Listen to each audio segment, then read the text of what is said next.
ओम शांति। बाबा कहते हैं पवित्रता ही सुख शांति की जननी है। तो आज रविवार है और हम सभी अव्यक्त बाप दादा के महावाक्य सुनते हैं और आज की मुरली का सार है पवित्रता की शक्ति। तो क्या है पवित्रता? कैसे वो सुख और शांति की जननी है? पवित्रता से क्या क्या प्राप्ति होती है? पवित्रता की पूरी गहराई आज बाबा ने बताई है। कर्म से तो हो ही पवित्रता, वाणी में भी हो, मन में भी हो, पर और भी उससे गहरी बात वृत्ति में, दृष्टि में, स्मृति में, यहाँ तक कि स्वप्न मात्र भी पवित्रता हो। वो ऊंचे से ऊंची पवित्रता हमें क्या अनुभव कराएगी? अनेक आत्माएं आकर्षित होकर के आपके पास आएंगी और कैसे आप पूज्य स्वरूप बन जाएंगे। देवताओं की मूर्तियाँ कुछ कहती नहीं हैं, किसी को बुलाती नहीं हैं, लेकिन खुद ब खुद भक्त उनके पास जाते हैं। वो कुछ मांगती भी नहीं हैं, लेकिन भक्त ही उनसे मांगते हैं। तो इसीलिए पूज्य स्वरूप बनने के लिए मुख्य आधार है पवित्रता। तो आज की सारी मुरली इसी पर है। बहुत ही गहरी मुरली है। हम सुनेंगे बाबा के महावाक्य। आज 7/3/2021 है और ये मुरली रिवाइज कर रहे हैं 14/11/87 की, 14/11/87 की। हेडिंग है पूज्य देव आत्मा बनने का साधन पवित्रता की शक्ति। पूज्य देव आत्मा बनने का साधन पवित्रता की शक्ति। आज रूहानी क्षमा अपने रूहानी परवानों को देख रहे हैं। रूहानी क्षमा कहाँ आए हैं? रूहानी महफिल में, रूहानी परवानों से मिलने। तो आज रूहानी क्षमा अपने रूहानी परवानों को देख रहे हैं। हर एक रूहानी परवाना अपने उमंग उत्साह के पंखों से उड़ते उड़ते इस रूहानी महफिल में पहुंच गए हैं। बहुत बच्चे आ गए थे। कितना उनको कहा गया भाई इतने मत आओ, अभी अकोमोडेशन भी इतनी नहीं है। ज्ञान सरोवर शांतिवन तो था नहीं 87 में, केवल पांडव भवन ही था। हॉल तो बहुत बड़ा ओम शांति भवन का था, लेकिन रहने की व्यवस्था तो नहीं थी। लेकिन बच्चे आ गए और बाबा ने तो कह दिया, जैसे वो पानी का बांध टूटता है ना, तो यहाँ कायदे का बांध तोड़ दिया बच्चों ने। कायदा दिया भाई इतने ही आओ, इतने ही आओ, इस लिमिट में आओ। लेकिन इतने आ गए जो कायदे का बांध ही तोड़ दिया। तो बाबा ने आज वो भी कहा है। तो बाबा कहते हैं ये रूहानी महफिल विचित्र अलौकिक महफिल है, जिसको रूहानी बाप जाने और रूहानी बच्चे जाने। इस रूहानी आकर्षण के आगे क्या काम नहीं करेगा? इस रूहानी आकर्षण के आगे माया की अनेक प्रकार की आकर्षण तुच्छ लगती है। चारों तरफ माया का आकर्षण है, लेकिन जिनको रूहानी आकर्षण का अनुभव है उनको वो मायावी आकर्षण तो तुच्छ लगेंगे। इस रूहानी आकर्षण के आगे माया की अनेक प्रकार की आकर्षण तुच्छ लगती है, असार अनुभव होती है, कोई सारी नहीं है उसमें। ये रूहानी आकर्षण सदा के लिए वर्तमान और भविष्य अनेक जन्मों के लिए हर्षित बनाने वाली है। ये रूहानी आकर्षण अनेक प्रकार के दुख अशांति की लहरों से किनारा कराने वाली है, ये रूहानी आकर्षण। इसलिए सभी रूहानी परवाने इस महफिल में पहुंच गए हैं। तो हम सब कौन है? रूहानी परवाने। और कहाँ बैठे हैं? रूहानी महफिल में। और रूहानी बाप इस महफिल में पधारे हैं। बाप दादा सभी परवानों को देख हर्षित होते हैं। सभी के मस्तक पर, अब बाबा ने क्या क्या देखा इस महफिल में परवानों पर, सभी के मस्तक पर पवित्र स्नेह के संबंध, पवित्र जीवन की पवित्र दृष्टि वृत्ति की निशानियां झलक रही है। सभी के ऊपर इन सब पवित्र निशानियों के सिंबल व सूचक क्या है? पवित्रता का सूचक या सिंबल क्या है? लाइट का ताज। पवित्रता का ताज, जो प्रकाश का ताज है, वो लाइट का ताज चमक रहा है। संगम युगी ब्राह्मण जीवन की विशेषता है पवित्रता की निशानी, ये लाइट का ताज, जो हर ब्राह्मण आत्मा को बाप द्वारा प्राप्त होता है। कौन देता है लाइट का ताज हम ब्राह्मण बच्चों को? स्वयं भगवान, जो बाप द्वारा प्राप्त होता है।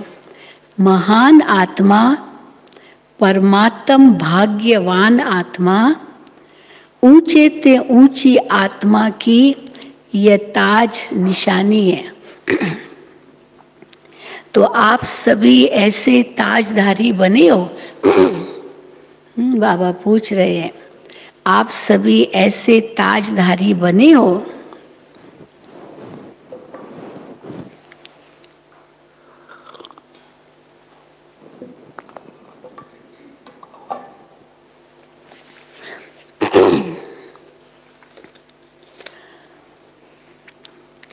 तो आप सभी ऐसे ताजधारी बने हो। बाप दादा व माता पिता हर एक बच्चे को जन्म से, बाबा ने हमें क्या वरदान दिया? जैसे ही अलौकिक जन्म लिया तो बाबा कहते हैं बाप दादा व माता पिता हर एक बच्चे को जन्म से पवित्र भव का वरदान देते हैं। पवित्र भव, पवित्रता नहीं तो ब्राह्मण जीवन नहीं। कितनी बड़ी बात है। ब्राह्मण कहलाते हैं लेकिन पवित्रता नहीं है जीवन में तो ब्राह्मण जीवन नहीं। आदि स्थापना से लेकर अब तक पवित्रता पर ही विघ्न पड़ते आए हैं, क्योंकि पवित्रता का फाउंडेशन 21 जन्मों का फाउंडेशन है। अभी की पवित्रता 21 जन्म तक चलेगी। तो इसलिए क्योंकि पवित्रता का फाउंडेशन 21 जन्मों का फाउंडेशन है, पवित्रता की प्राप्ति आप ब्राह्मण आत्माओं को कहाँ ले जाएगी? पवित्रता की प्राप्ति, पवित्रता की प्राप्ति आप ब्राह्मण आत्माओं को उड़ती कला की तरफ सहज ले जाने का आधार है। तो जैसे कर्मों की गति गहन गाई गई है, तो पवित्रता की परिभाषा भी अति गुह्य है, बहुत गहरी है पवित्रता की परिभाषा। पवित्रता माया के अनेक विघ्नों से बचने की छत्र छाया है। अब क्या क्या प्राप्ति होती है पवित्रता से? पवित्रता माया के अनेक विघ्नों से बचने की छत्र छाया है। पवित्रता को ही सुख शांति की जननी कहा जाता है। किसी भी प्रकार की अपवित्रता दुख व अशांति का अनुभव कराती है, और पवित्रता सुख और शांति का अनुभव कराती है। तो सारे दिन में चेक करो, किसी भी समय दुख व अशांति की लहर अनुभव होती है, क्योंकि दुख की अशांति की लहर अनुभव हुई, इसका मतलब कहीं ना कहीं अपवित्रता है। तो बाबा कहते हैं किसी भी समय दुख व अशांति की लहर अनुभव होती है, उसका बीज अपवित्रता है। चाहे मुख्य विकारों के कारण हो व विकारों के सूक्ष्म रूप के कारण हो, वो भी अपवित्रता है और उससे दुख और अशांति महसूस होगी। पवित्र जीवन अर्थात दुख अशांति का नाम निशान नहीं। दुख अशांति का नाम निशान नहीं, तब कहेंगे पवित्रता। किसी भी कारण से दुख का जरा भी अनुभव होता है तो संपूर्ण पवित्रता की कमी है। पवित्र जीवन अर्थात बाप दादा द्वारा प्राप्त हुई वरदानी जीवन है। भगवान का वरदान है हमें ये पवित्रता का। तो पवित्र जीवन अर्थात बाप दादा द्वारा प्राप्त हुआ वरदानी जीवन है। ब्राह्मणों के संकल्प में व मुख में ये शब्द कभी नहीं होना चाहिए, क्योंकि पवित्रता जीवन में है तो कौन सा शब्द कभी नहीं होना चाहिए कि इस बात के कारण व इस व्यक्ति के व्यवहार के कारण मुझे दुख होता है। आज की दुनिया में तो यही खेल है, ब्लेम गेम। अपने का अपना कारण नहीं बताएंगे, दूसरे का दोष निकालेंगे, उसके कारण उसके कारण उसके कारण। तो बाबा कहते हैं ब्राह्मणों के संकल्प में व मुख में ये शब्द कभी नहीं होना चाहिए कि इस बात के कारण व इस व्यक्ति के व्यवहार के कारण मुझे दुख होता है। कभी साधारण रीति में ऐसे बोल भी देते हैं व अनुभव भी करते हैं।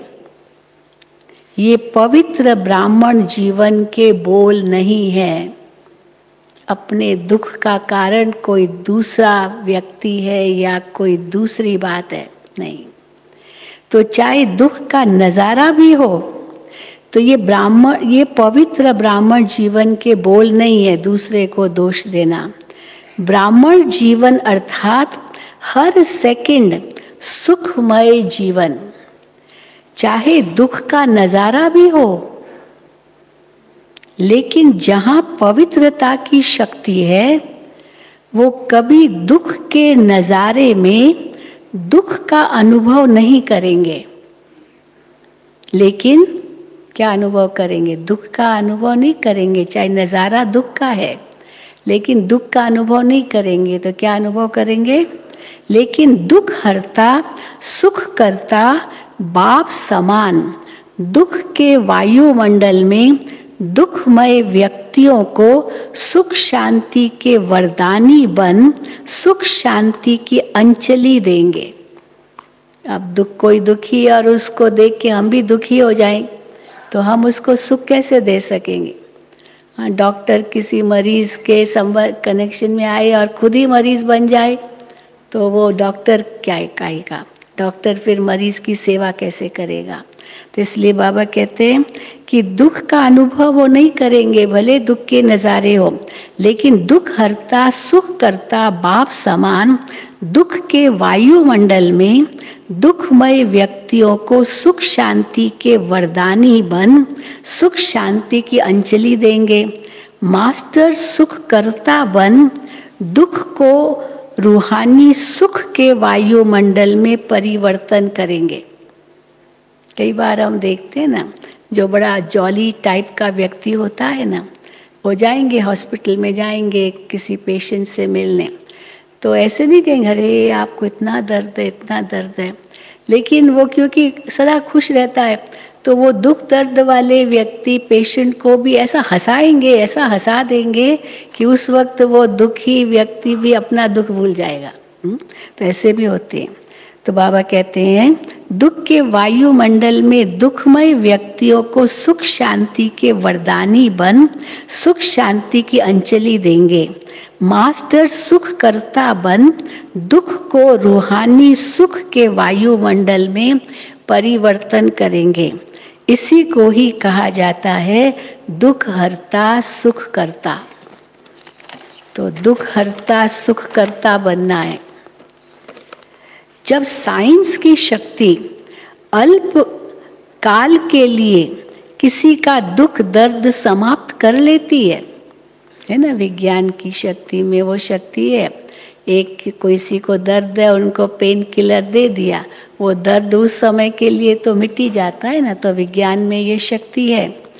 जब साइंस की शक्ति अल्पकाल के लिए किसी का दुख दर्द समाप्त कर लेती है, तो पवित्रता की शक्ति, अर्थात उसको और क्या नाम देंगे पवित्रता की शक्ति को, साइलेंस की शक्ति, क्योंकि पवित्रता में शांति है।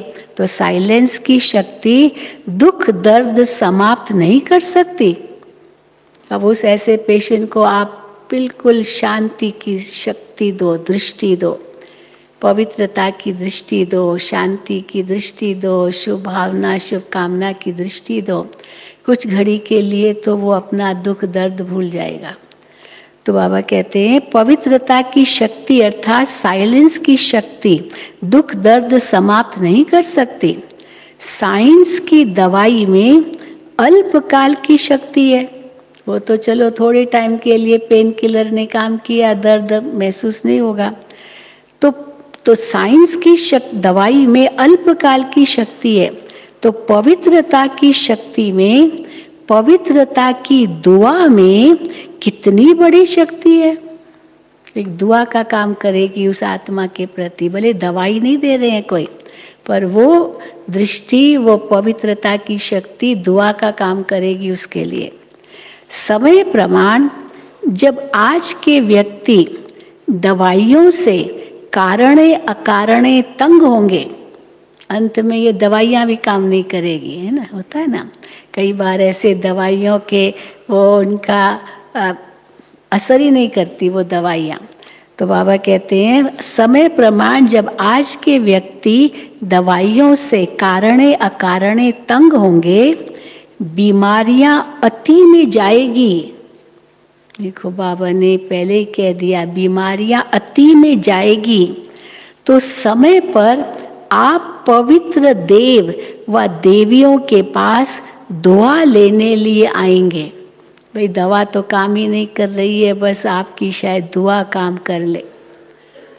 तो आपके पास दुआ लेने आएंगे कि हमें दुख अशांति से सदा काल के लिए दूर करो। पवित्रता की दृष्टि वृत्ति साधारण शक्ति नहीं है, ये थोड़े समय की शक्तिशाली दृष्टि व वृत्ति सदा काल की प्राप्ति कराने वाली है। जैसे अभी जिस्मानी डॉक्टर्स और जिस्मानी हॉस्पिटल समय प्रति समय बढ़ते भी जाते हैं। हॉस्पिटल कितने बढ़ते जा रहे हैं, डॉक्टर्स बढ़ते जा रहे हैं, ये सब बढ़ते जा रहे हैं। तो जैसे अभी जिस्मानी डॉक्टर्स और जिस्मानी हॉस्पिटल समय प्रति समय बढ़ते भी जाते हैं, फिर भी डॉक्टर्स को फुर्सत नहीं, इतने बिजी रहते, इतने उनके पास पेशेंट्स आते हैं, मरीज आते हैं, जो फुर्सत ही नहीं मिलती डॉक्टरों को। हॉस्पिटल में स्थान नहीं। हुआ था ना जब कोरोना हुआ तो क्या हुआ, हॉस्पिटल में ही जगह नहीं, हॉस्पिटल में स्थान नहीं, रोगियों की सदा ही क्यू लगी हुई होती है। ऐसे आगे चल क्या होगा, आगे चल हॉस्पिटल व डॉक्टर्स पास जाने का, दवाई करने का चाहते हुए भी जा नहीं सकेंगे। ऐसे भी आएगा समय, जा ही नहीं सकेंगे। मेजॉरिटी निराश हो जाएंगे कि फायदा क्या, दवाई तो कोई असर कर ही नहीं रही है, तो निराश हो जाएंगे। तो क्या करेंगे, जब दवा से निराश होंगे तो कहाँ जाएंगे, आप लोगों के पास भी क्यों लगेगी, आप लोगों के पास क्यों लगेगी। जैसे अभी आपके व बाप के जड़ चित्रों के सामने, मूर्तियों के सामने जाते हैं, शिव के मंदिर में भी जाते हैं, तो और क्या कहते हैं, जैसे अभी आप व बाप के जड़ चित्रों के सामने ओ दयालु दया करो कहकर दया व दुआ मांगते रहते हैं। ऐसे आप चैतन्य पवित्र पूज्य आत्माओं के पास ओ पवित्र देवियों व पवित्र देव हमारे ऊपर दया करो, ऐसे कहेंगे, हमारे ऊपर दया करो, ये मांगने के लिए आएंगे। तैयार हो जाओ, आएंगे, क्यों लगेगी। आज अल्पकाल की सिद्धि वालों के पास, जिनके पास कोई रिद्धि सिद्धि भी होती है ना, अल्पकाल की वो सिद्धि है, तो आजकल सिद्धि वालों के पास शफा लेने व सुख शांति की दया लेने के लिए कितने भटकते रहते हैं। समझते हैं दूर से भी दृष्टि पड़ जाए उनकी हमारे ऊपर, तो आप परमात्म विधि द्वारा सिद्धि स्वरूप बने हो। जब अल्पकाल के सहारे समाप्त हो जाएंगे तो कहाँ जाएंगे, वो रिद्धि सिद्धि भी काम नहीं करेगी मानो, तो कहाँ जाएंगे। ये जो भी अल्पकाल की सिद्धि वाले हैं, अल्पकाल की कुछ न कुछ पवित्रता की विधियों से अल्पकाल की सिद्धि प्राप्त करते हैं। यहाँ भी कईयों को ऐसी सिद्धि है, बस ऐसे हाथ रखेंगे लगेगा कि जैसे वो दर्द मिट गया। तो बाबा कहते हैं अल्पकाल की कुछ न कुछ पवित्रता की विधियों से अल्पकाल की सिद्धि प्राप्त करते हैं, पर ये सदा नहीं चल सकती है। क्यों नहीं सदा चलती है, क्यों, बाबा ने बड़ा राज बताया। ये भी गोल्डन एजड आत्माओं को, अर्थात लास्ट में ऊपर से आई हुई आत्माओं को पवित्र मुक्ति धाम से आने के कारण और ड्रामा के नियम प्रमाण, सतो प्रधान स्टेज के प्रमाण, पवित्रता के फल स्वरूप अल्पकाल की सिद्धियां प्राप्त हो जाती है। ये सब नई आत्माएं हैं, जिनको ऐसी सिद्धि प्राप्त होती भी नहीं, ये नई आत्माएं परम धाम से अभी उतरी है, तो इसलिए अभी उनकी सतो प्रधान अवस्था है, तो इसलिए वो सिद्धि दिखा सकते हैं। लेकिन धीरे धीरे क्या होगा, अब उनमें भी लालच आ जाएगी, या कई ऐसे होते ना पैसा नहीं लेते हैं, बस आप आओ सिद्धि ले, जो भी है वो हम आपको अनुभव कराएंगे और आप जाओ, पैसा नहीं। तो लोभ वृत्ति बिल्कुल नहीं है, कोई भी प्रकार का उनमें विकार नहीं है, तब वो शक्ति आती है।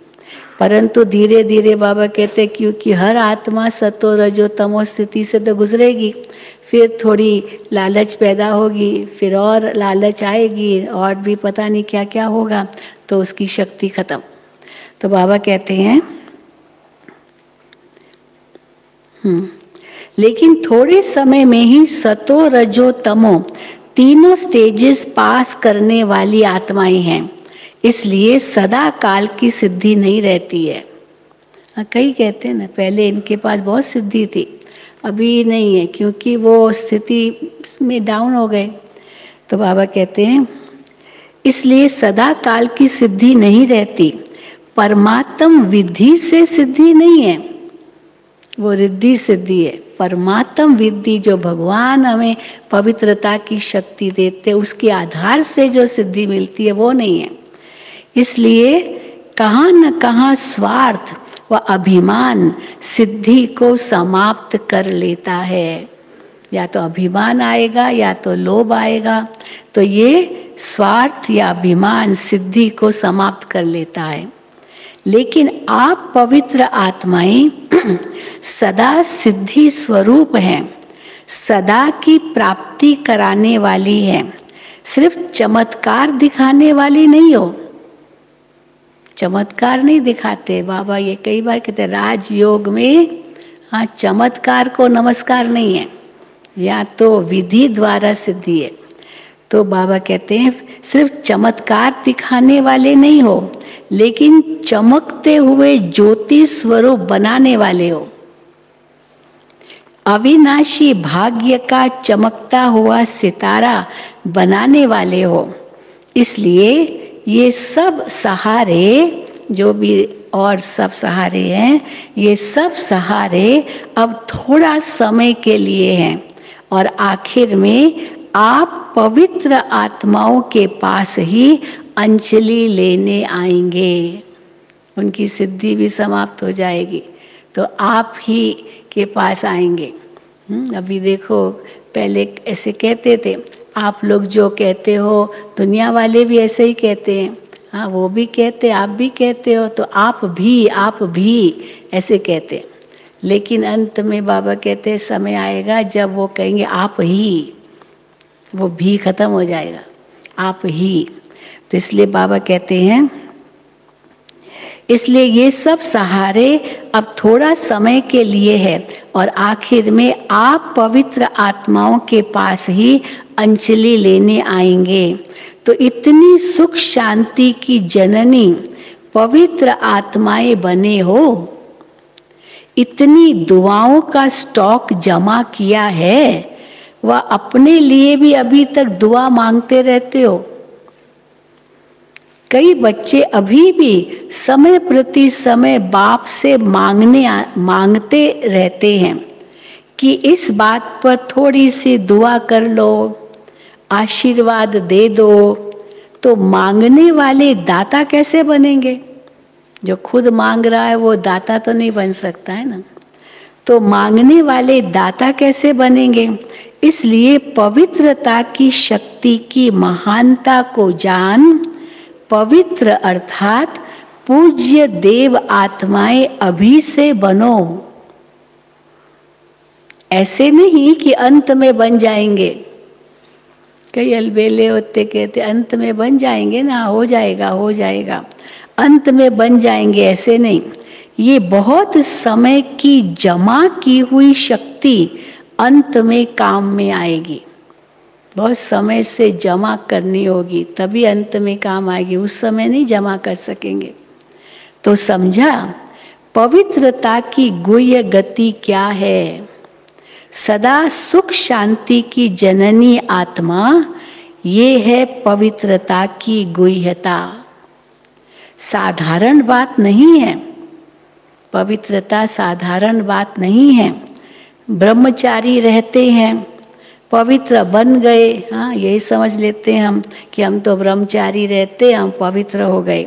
लेकिन पवित्रता जननी है, वो माँ है सब गुणों की।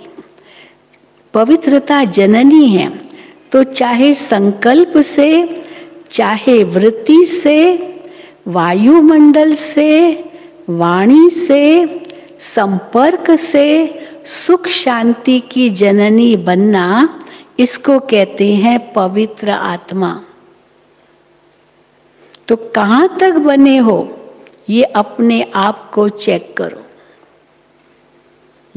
अब मुरली इतनी है, बस चेकिंग बाबा ने दे दी, क्योंकि अंत में यही काम आएगी। तो बहुत बच्चे आ गए थे, तो बाबा कहते हैं आज बहुत आ गए हैं। जैसे पानी का बांध टूट जाता है तो ये कायदे का बांध तोड़कर आ गए हैं, कायदे का बांध तोड़कर आ गए हैं। फिर भी बाबा बहुत प्यार से कह रहे हैं, डांट नहीं रहे हैं, गुस्सा नहीं कर रहे हैं कि क्यों आ गए तुम, बिना पूछे क्यों आ गए, बिना पूछे बिना बताए आ गए। हमारे अकोमोडेशन डिपार्टमेंट वालों को भी कितनी तकलीफ होती है, किस किस के लिए चलो रखा है, जिन्होंने पहले से लिखा पर लिखा भी नहीं, कुछ बताया भी नहीं, फ़ोन भी नहीं किया, आ गए। अरे भाई कहाँ से आ गए, आपने पहले क्यों नहीं बताया, बस आ गए। क्योंकि वो समझते अगर बताएंगे तो मना करेंगे, भाई मत आओ, इसलिए बताते ही नहीं है और आ जाते हैं। तो देखो बाबा कितना प्यार से उनको कहते हैं। तो बाबा कहते हैं फिर भी कायदे में फ़ायदा तो है ही। कैसे होगा कायदे में फ़ायदा, क्योंकि जो पहले से बताते हैं, इन्फॉर्म करते हैं, सूचना देते हैं, तो उनके लिए जगह रखी जाती है। अब जगह तो पूरी हो गई और अचानक आ गया कोई, तो क्या जगह मिलेगी उनको, कहीं भी जगह नहीं मिलेगी। इसलिए फिर क्या करना पड़ता था, टेंट लगानी पड़ती थी, जो वरांडा है वहाँ पर भी रखना पड़ता था। क्या करेंगे, धरनी पर सुलाना पड़ता था, जगह ही नहीं है, कई बार ऐसे हुआ है। तो बाबा कहते हैं तो कायदे में ही फ़ायदा तो है ही, जो कायदे से आते उन्हों को ज़्यादा मिलता है, और जो लहर में लहरा कर आते हैं, कि बता लहराई, उस लहर में लहरा के चले गए, आगे गए, तो लहर में लहरा कर आते हैं तो समय प्रमाण फिर इतना ही मिलेगा, इतना ही मिलेगा। फिर भी देखो, हाँ फिर भी देखो बाबा कहते हैं बंधन मुक्त बाप दादा भी बंधन में आता है। बंधन तो चाहिए, कुछ न कुछ मर्यादा का बंधन तो चाहिए ना। भगवान भी देखो बंधन मुक्त है, भगवान को कौन बांध सकता है, लेकिन भगवान भी बंधन में आता है ना। बच्चों ने बुलाया और बाबा आ गए। तो बाबा कहते हैं फिर भी देखो बंधन मुक्त बाप दादा भी बंधन में आते हैं। कौन सा बंधन में बाप आते हैं, स्नेह का बंधन। भगवान को कौन सा बंधन बांधता है, स्नेह का बंधन। तो स्नेह का बंधन है, स्नेह के साथ समय का भी बंधन है। अब बाप दादा पराए रथ में आए हैं, तो शरीर का तो अपना भी धर्म है, कई बातें हैं, शरीर का भी बंधन है ना, फिर समय का भी बंधन है, दोनों बंधन है, स्नेह का भी बंधन, शरीर का भी बंधन।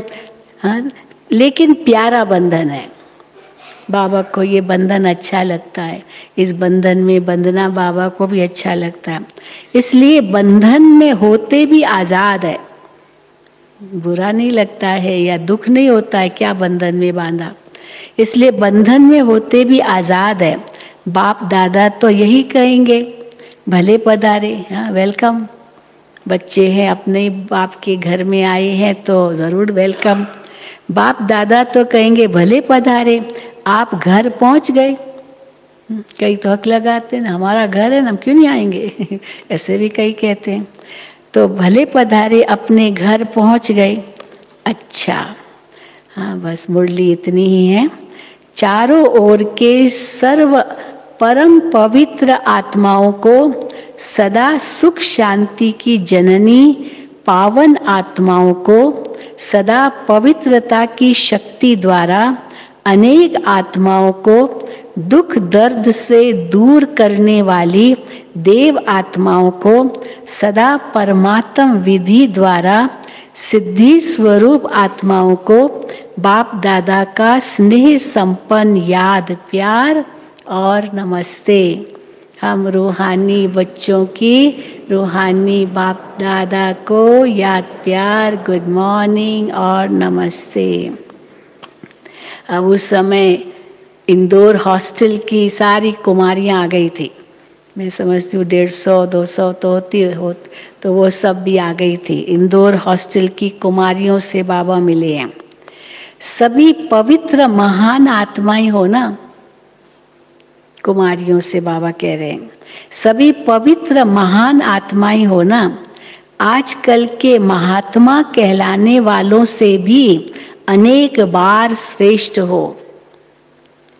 पवित्र कुमारियों का सदा पूजन होता है, तो आप सभी पावन पूज्य सदा शुद्ध आत्माएं हो ना, कोई अशुद्धि तो नहीं है। सदा आपस में एक मत स्नेही सहयोगी रहने वाली आत्माएं हो ना। संस्कार मिलाने आता है ना, क्योंकि संस्कार मिलन करना यही महानता है। चाहे संस्कार दूसरे का कैसा भी हो, लेकिन उस संस्कार से अपना संस्कार मिलाना ये महानता है।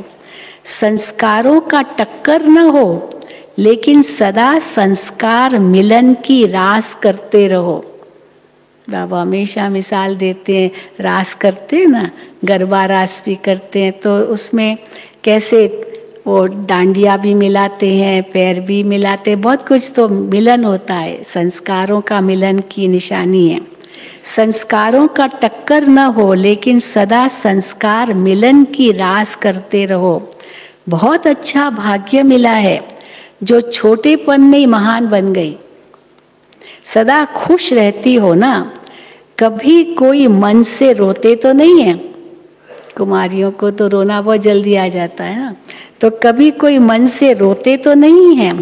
निर्मोही हो, रोना भी नहीं है, मोह भी नहीं रखना है।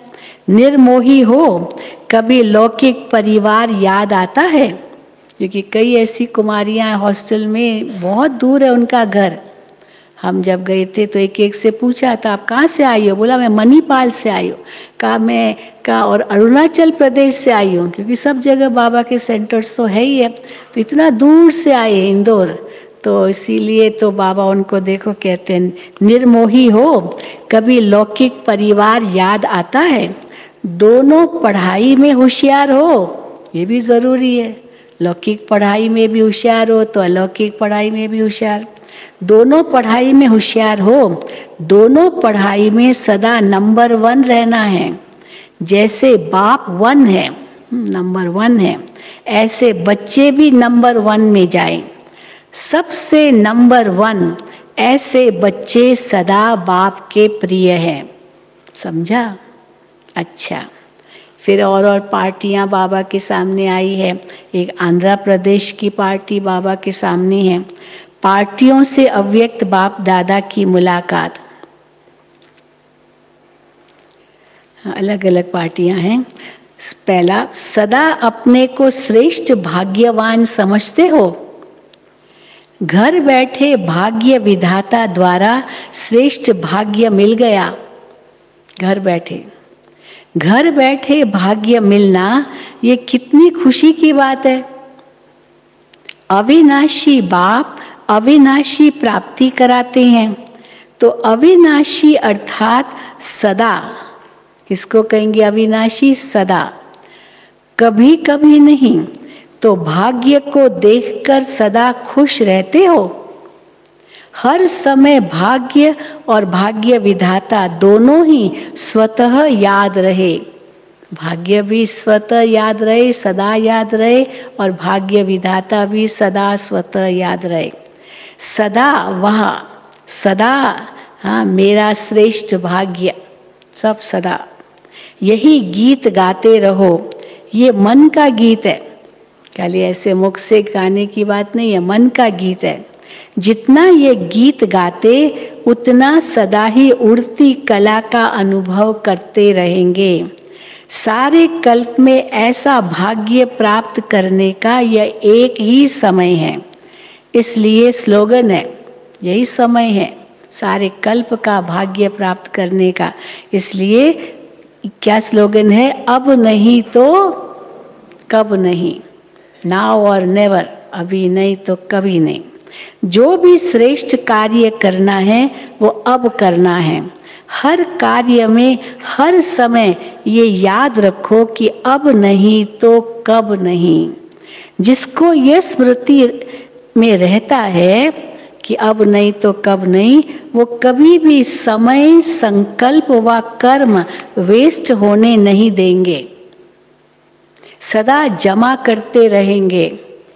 विकर्म की तो बात ही नहीं, कोई विकर्म तो करेंगे ही नहीं, इसलिए विकर्म की तो बात ही नहीं। लेकिन व्यर्थ कर्म भी धोखा दे देते हैं। तो हर सेकंड के हर संकल्प का महत्व जानते हो ना। जमा का खाता सदा भरता रहे।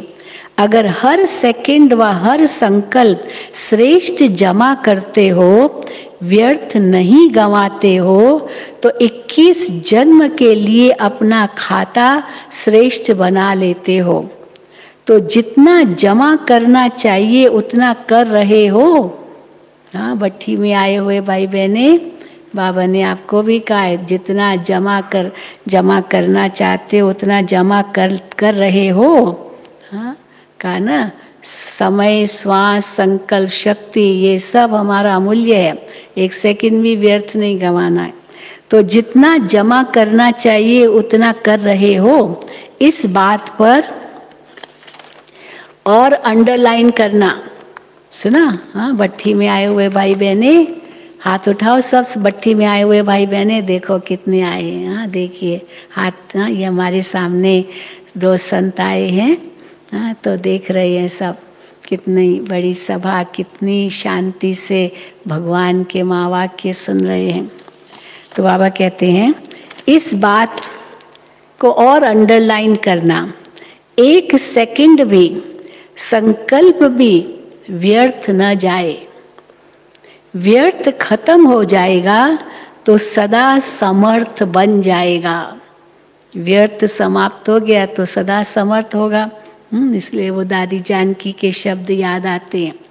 दादी जानकी से किसी मीडिया पर्सन ने पूछा, मीडिया वालों से मिलने आई दादी जानकी, तो एकदम टाइम पर आ गई। अब मीडिया वाले तो आ रहे हैं धीरे धीरे, पर दादी आ गई टाइम पर, एक्यूरेट टाइम पर। तो किसने उनसे, दादी से पूछा, दादी आप तो घड़ी तो पहनते नहीं हैं, आप कैसे एकदम टाइम पर आ गए? तो दादी ने कहा, मैं एक घड़ी भी व्यर्थ नहीं गंवाती हूँ, इसीलिए घड़ी पहनने की ज़रूरत ही नहीं है। लोग घड़ी पहनते और घड़ी को ही देखते रहते हैं, फिर भी लेट होते हैं। तो दादी की ये विशेषता थी। तो बाबा कहते हैं एक सेकंड भी, संकल्प भी व्यर्थ न जाए। व्यर्थ खत्म हो जाएगा तो सदा समर्थ बन जाएगा। अच्छा, आंध्र प्रदेश के लोग थे। आंध्र प्रदेश में गरीबी बहुत है ना, बहुत साधारण लोग हैं कई, बाकी है धनवान तो बहुत धनवान होंगे, और जो गरीब है वो बहुत गरीब है। तो आंध्र प्रदेश में गरीबी बहुत है ना, और आप फिर इतने ही साहूकार हो। अब बाबा साहूकार का अर्थ बताते हैं, भले वो गरीब होगा, इतना नहीं होगा धन, लेकिन बाबा का बच्चा बनने से कैसे वो साहूकार बन जाता है। एक छोटा सा मिसाल मैं बताती हूँ। मैं जब बॉम्बे में रहती थी, कोर्स करा रही थी किसी व्यक्ति को, वो कूली था, कूली बेचारा, कमाता था थोड़ा बहुत, कितना कमाएगा, तो बहुत कम थी उसकी कमाई। और भी कोर्स ही किया, या 10-12 दिन हुआ होगा, उसने 10 रुपया, उस समय 10 रुपये बहुत बड़ी बात थी, ये 70s की बात है, 10 रुपया बाबा की भंडारी में डाला। तो मैंने कहा कि आपको तो अपने लिए खर्चा होना चाहिए, आप रख लो, ज़रूरत नहीं है, बाबा के बच्चे देंगे, आप मत दो। तो उसने कहा नहीं, अगर मैं ये अपने पास रखूँगा और नहीं दूंगा तो मेरे ऊपर बोझ चढ़ेगा। तो मैंने कहा क्यों बोझ चढ़ेगा? कोई बोझ नहीं चढ़ेगा, बाबा के बच्चे और भी बहुत है, आपको अपने घर के लिए चाहिए। उसने कहा नहीं, क्योंकि जब से मैं बाबा का बना, 1 महीने से आ रहा होगा, तो जब से मैं बाबा का बच्चा बना 1 महीना हो गया, मेरा हर महीने कम से कम 30 रुपया वेस्ट जाता था व्यसनों में। सिगरेट पीता था या जो भी, बीड़ी, कुछ भी, शराब, तब तो 30 रुपया भी बहुत बड़ी बात थी। तो 30 रुपया, तो मैंने सोचा अभी वो 30 रुपया मेरा बच गया, तो 10 रुपया बाबा की भंडारी में डाला, और फिर पत्नी को 10 रुपया और दे दिया, भाई तुम घर खर्च के लिए लो, और 10 रुपये का मैंने बैंक अकाउंट खोल दिया, तो मैं तो धनवान बन गया। तो देखो, तो धनवान बन गया ना। तो इस बैंक अकाउंट नहीं था, तो पत्नी भी खुश, हाँ, बाबा की भंडारी में डाला तो अपना भविष्य भी बनाया, और साथ साथ बैंक अकाउंट भी खोल दिया, तो ताकि इस जीवन का भी भविष्य उनका सुधर जाए। तो बाबा वही कह रहे हैं, और आप फिर भी इतने साहूकार हो। चारों ओर गरीबी बढ़ती जाती है और आपके यहाँ साहूकारी बढ़ती जाती है, क्योंकि ज्ञान का धन आने से, पहले है ज्ञान का धन, वो भी धन है, एक एक ज्ञान रत्न अमूल्य है। क्योंकि ज्ञान का धन आने से ये स्थूल भी स्वतः ही दाल रोटी मिलने जितना तो आ ही जाता है, आ ही जाता है। बाबा कहते हैं अंत के समय भी कुछ नहीं मिलेगा खाने को, पर बाबा के बच्चों को दाल रोटी ज़रूर मिलेगी। सब्जी न भी मिले क्योंकि पानी का काल होगा, कुछ भी होगा, लेकिन दाल रोटी, गेहूं आटा चाहे दाल तो घर में होता ही है, तो वो तो मिलेगी बाबा कहते। और अगर नहीं भी मिली ना, चलो वो भी ना मिले, तो बाबा कहते बाबा वतन में बुला के सूबी रस पिलाएंगे, पेट भर जाएगा। ऐसे भी बाबा कहते हैं मुरलियों में। तो बाबा कहते हैं आपके यहाँ साहूकारी बढ़ती जाती, क्योंकि ज्ञान का धन आने से ये स्थूल धन भी स्वतः ही दाल रोटी मिलने जितना आ ही जाता है। कोई ब्राह्मण भूखा रहता है? कोई ब्राह्मण बच्चे भूखे नहीं हैं। तो स्थूल धन की गरीबी भी समाप्त हो जाती है, क्योंकि समझदार बन जाते हैं कैसे खर्च करना है पैसा। नहीं तो कितना सब कुछ माना पैसा भी है, लेकिन वो शराब में और बातों में व्यर्थ गंवा देते हैं, फिर कहाँ से खाएंगे। इसीलिए बाबा कहते हैं तुम समझदार बन जाते हो, धन कहाँ लगाना है वो भी समझते हो। तो स्थूल धन की गरीबी भी समाप्त हो जाती है, क्योंकि समझदार बन जाते हो। काम करके स्वयं को खिलाने के लिए व परिवार को खिलाने के लिए भी समझ आ जाती है, इसलिए डबल साहूकारी आ जाती है। शरीर को भी अच्छा और मन को भी अच्छा। दाल रोटी आराम से मिल रही है ना। ब्रह्मा कुमार ब्रह्मा कुमारी बनने से रॉयल भी हो गए हो। अभी सफ़ेद वस्त्र पहनना है तो सफ़ेद वस्त्र तो स्वच्छ रखना है, मैला कुचैला तो नहीं बनाएंगे ना। सफ़ेद वस्त्र, कोई काले काले कपड़े पहनता है तो भले मैले भी हो जाए पता भी नहीं चलेगा, पर जो सफ़ेद वस्त्र पहनता है तो बहुत ध्यान रखना पड़ता है, कहीं भी दाग न लगे, ये न लगे, तो स्वच्छता भी आ जाती है। तो बाबा कहते हैं ब्रह्मा कुमार ब्रह्मा कुमारी बनने से रॉयल भी हो गए, साहूकार भी हो गए और अनेक जन्म माला माल रहेंगे। जैसे पहले चलते थे, रहते थे, पहनते थे, उससे अभी कितने रॉयल हो गए हो। अभी सदा ही स्वच्छ रहते हो। पहले कपड़े भी मैले पहनेंगे, अभी अंदर बाहर दोनों से स्वच्छ हो गए। बाहर भी सफ़ेद स्वच्छ वस्त्र तो अंदर भी सफ़ेद स्वच्छ। तो ब्रह्मा कुमार बनने से फायदा हो गया ना। सब बदल जाता है, परिवर्तन हो जाता है। पहले की शक्ल और अकल, हाँ शक्ल और अकल देखो और अभी देखो तो फर्क का पता चलेगा। ज्ञान में आने से पहले शक्ल कैसी बनाते थे और अकल कैसी थी, और बाबा का बनने के बाद ज्ञान समझने के बाद शक्ल भी कैसी और अकल भी कैसी, चमक आ जाती है। अभी रूहानियत की झलक आ गई, इसलिए सूरत ही बदल गई है। तो सदा ऐसे खुशी में नाचते रहो। वरदान मिल गया, ऐसे सदा खुशी में नाचते रहो। अच्छा, फिर डबल विदेशी भाई बहनें भी आए थे, विदेशों से भी बहुत आए थे। डबल विदेशी भाई बहनों से, डबल विदेशी हो? बाबा उनसे पूछे आप डबल विदेशी हो? वैसे तो सभी ब्राह्मण आत्माएं इस भारत देश की है। जो भी ब्राह्मण है भले विदेश में कहीं भी रहते हैं, लेकिन वो भारत के।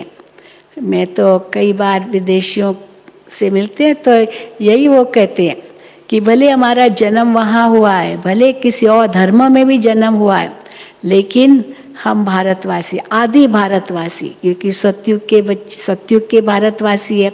अभी चाहे अंतिम जन्म में कहाँ कहाँ चले गए। तो बाबा कहते हैं वैसे तो सभी ब्राह्मण आत्माएं इस भारत देश की हो, अनेक जन्म भारतवासी रहे हो, ये तो सेवा के लिए अनेक स्थानों पर पहुँचे हो। इसलिए यह निशानी है कि जब भारत में आते हो, अर्थात मधुबन धरणी में या ब्राह्मण परिवार में आते हो, तो अपनापन अनुभव करते हो। अपनापन अनुभव करते हो, ये हमारा परिवार है, ये हमारा है, भारत के लिए इतना प्यार है, बात नहीं पूछो। वैसे विदेशी आत्माएं कितने भी नजदीक संपर्क वाली हो, संबंध वाली हो, लेकिन जैसे यहाँ आत्मा को अपनापन लगता है ऐसे नहीं लगेगा। जो ब्राह्मण नहीं बनते हैं उनको ऐसे नहीं लगेगा भारत अपना है या ये अपना है, परंतु जो भले विदेश में है लेकिन वो ब्राह्मण आत्माएं बनती है और आदि भारतवासी है, तो उनको भारत अपना बहुत प्यारा लगेगा, ये ब्राह्मण परिवार बहुत प्यारा लगेगा। जितनी नजदीक वाली आत्मा होगी उतने अपनेपन की ज्यादा महसूसता होगी। कई तो मैं कोरिया गई थी, कोरिया में वहाँ के जो नाम है ना वो बड़े विचित्र नाम है, हम बोल भी नहीं सकते, ऐसे ऐसे नाम, चिंग चाओ चू चू ऐसे ऐसे। तो वहाँ पर जब दादी जानकी गई, दादी ने कहा ये क्या चू चाओ चाओ चाओ, ये नाम क्या होता है? तो सबको दादी ने इंडियन नाम दिया। तो वहाँ जितने भी आते हैं ना क्लास में, सबको इंडियन नाम है, सबको इंडियन नाम है, शांति, प्रेम, आनंद, ये भी है, सारे गुणों के नाम है, बहुत अच्छे अच्छे नाम। तो जब हम गए तो एक एक से पूछा कितने अच्छे अच्छे नाम, या भारत में तो पता नहीं क्या क्या कैसे कैसे नाम कहीं रखेंगे, पर उनके तो उन्होंने वही नाम से अपना वो सब कुछ करते। बाबा ने रखा, दादी ने उनके ऊपर रखा, निर्मला दीदी जाती है तो उन्होंने नाम रखा। तो एक नया था, अभी कोर्स ही पूरा किया, मुझे कहता, मुझे टीचर ने कहा इनको नाम दो इंडियन नाम दो। तो फिर वही नाम से चला आया, फिर वही नाम से उनको पुकारते हैं, वो अपना ओरिजिनल नाम तो भूल ही जाते हैं। तो बाबा कहते हैं तो जितनी नजदीक वाली आत्मा होगी उतने अपनेपन की ज्यादा महसूसता होगी। सोचना नहीं पड़ेगा कि मैं था या मैं हो सकता हूँ। हर एक स्थूल वस्तु भी अति प्यारी लगेगी। जैसे कोई अपनी चीज होती है ना, अपनी चीज सदा प्यारी लगती है, तो फिर उनको भारत प्यारा लगेगा, भारतीय नाम इतने प्यारे लगते हैं। तो ये निशानियां हैं। बाप दादा देख रहे हैं कि दूर रहते भी दिल से सदा नजदीक रहने वाले हैं। सारा परिवार आपको इस श्रेष्ठ भाग्यवान की नजर से देखते हैं। अच्छा, वरदान। युद्ध में डरने व पीछे हटने के बजाय, युद्ध में डरने व पीछे हटने के बजाय बाप के साथ द्वारा सदा विजयी भव। युद्ध में डरने व पीछे हटने के बजाय बाप के साथ द्वारा सदा विजयी भव। सेना में युद्ध करने वाले जो योद्धे होते हैं उनका स्लोगन होता है, जो युद्ध करने जाते हैं उनका स्लोगन होता है, हारना व पीछे लौटना कमजोरी का काम है। हारना व पीछे लौटना कमजोरी का काम है। ये खास राजपूत लोग थे, हाँ, या तो मरना है मारना है, पर हार खा के वापस नहीं लौटना है, ये कहते थे। तो हारना व पीछे लौटना कमजोरी का काम है। योद्धा अर्थात मरना और मारना। आप भी रूहानी योद्धे डरने व पीछे हटने वाले नहीं, सदा आगे बढ़ते विजयी बनने वाले हो। ऐसे कभी नहीं सोचना कि कहाँ तक युद्ध करे, माया तो छोड़ती नहीं है, तो कहाँ तक माया से युद्ध करें। ये तो सारी जिंदगी की बात है, युद्ध ही करते रहना माया से। लेकिन 5000 वर्ष की प्रारब्ध के हिसाब से ये सेकंड की बात है। ये जीवन एक सेकंड है 5000 साल की भेंट में, ये सेकंड की बात है। सिर्फ विशाल बुद्धि बनकर बेहद के हिसाब से देखो और बाप की याद व साथ की अनुभूति द्वारा विजयी बनो। बाबा साथ है इसीलिए विजयी हो, ये निश्चय नशा हो। स्लोगन, सदा आशा और विश्वास के आधार पर विजयी बनो। सदा आशा और विश्वास के आधार पर विजयी बनो। आशा और विश्वास ये कभी नहीं छोड़ना। अच्छा, ओम शांति, ओम शांति। चलो बाबा को याद करेंगे और फिर जो भी भट्ठी में आए हुए भाई बहन हैं वो सब बैठे रहेंगे।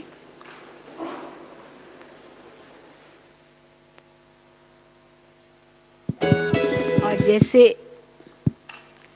जैसे आपको मालूम है, आपको रोज सुना रहे हैं, आज हम सब शिव जयंती मनाएंगे। और तो दादी रतन मोहिनी जी भी आएंगे शांतिवन से, और भी कई सीनियर भाई बहनें आएंगे और भी आएंगे। तो 10:30 बजे आप सभी ओम शांति भवन में आना।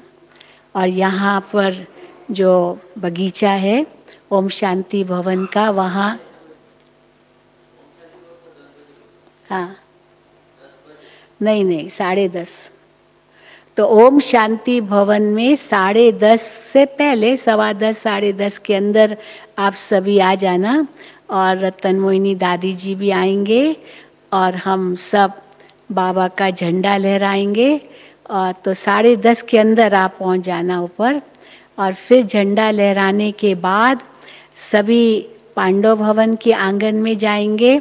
और जैसे आप जानते हो, हर साल जो एरोप्लेन बिल्डिंग है अपना पांडव भवन में, सबसे ऊंची बिल्डिंग, बाबा ने उसको एरोप्लेन नाम दिया था। तो वहाँ पर झंडा लहराते थे बाबा।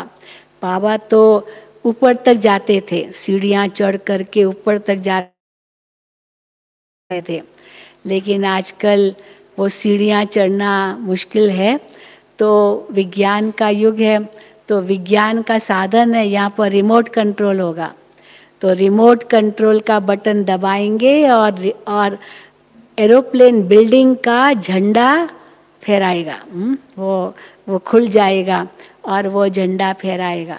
तो वो आप सभी देखना कैसे एरोप्लेन बिल्डिंग का झंडा यहाँ के रिमोट कंट्रोल से फहराएंगे। तो वो होगा, फिर सभी को टोली मिलेगी। और दूसरी बात, मधुबन निवासी भाई बहनों को विशेष रूप से आज म्यूज़ियम में निमंत्रण है, केवल मधुबन निवासी भाई बहनों को। और भट्ठी वाले तो क्लास करेंगे, लेकिन 12 बजे के अंदर मधुबन निवासी भाई बहनों को म्यूज़ियम में निमंत्रण है। तो वहाँ शिवरात्रि शिव जयंती का झंडा लहराएंगे और फिर सभी का मुख भी मीठा होगा। और आप नहीं तो पहले वहाँ पर वहीं पर भोजन होता था, लेकिन क्योंकि कोरोना का काल है और सोशल डिस्टेंसिंग करनी है, वो झुंड नहीं खड़ा कराना है जो वहीं बैठ खड़े होके खाते रहे, इसलिए आपको पैकेट मिलेगा। और वहाँ यहाँ मधुबन में वापस आकर के भोजन करेंगे और भोजन के साथ ही जो आपको मिलेगा वो खाएंगे। इसलिए वहाँ पर खाने का प्रोग्राम नहीं है मधुबन वालों के लिए। तो हर साल होता है, इस साल नहीं रखेंगे, केवल टोली मिलेगी और एक पैकेट मिलेगा जिसमें कुछ चीज़ें होगी खाने की, वो लेकर आएंगे और भोजन पांडव भवन में आके करेंगे। ये मधुबन निवासियों के लिए विशेष है, ठीक है। बाकी भट्ठी वालों का तो क्लास रहेगा। अभी हम योग के बाद भट्ठी वालों से मिलेंगे और आज का प्रोग्राम देंगे।